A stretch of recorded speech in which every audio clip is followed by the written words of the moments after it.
கடந்த காலங்கள்ல காங்கிரஸ் அதிக தொகுதிகள் கேட்டு வாங்கின தேர்தல்ல மாநில கட்சிகள் வெற்றியை நழுவ விட்ட சம்பவங்களும் நடந்திருக்கு. 2017 உத்தரப்பிரதேச சட்டசபை தேர்தல்ல சமாஜ்வாடி கட்சி தலைவர் அகிலேஷ் யாதவோட காங்கிரஸ் கூட்டணி அமைக்கிறாங்க.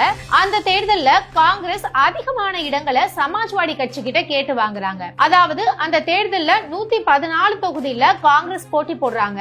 ஆனா அதுல வெறும் 7 தொகுதியில மட்டும்தான் காங்கிரஸ் வெற்றி பெறாங்க.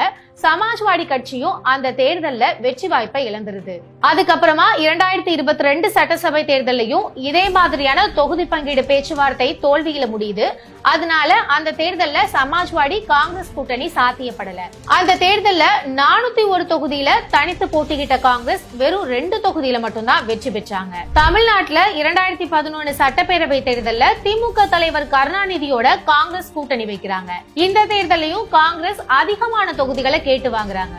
அதாவது 63 தொகுதிகள்ல காங்கிரஸ் போட்டியிட்டுச்சு. அதுல 5 தொகுதிகள்ல மட்டும்தான் காங்கிரசுக்கு வெற்றி வசமாச்சு. அதே மாதிரி 2016 தேர்தலையும் 41 இடங்கள்ல போட்டி போட்ட காங்கிரஸ் 8 இடங்கள்ல மட்டும்தான் வெற்றி பெற்றுச்சு.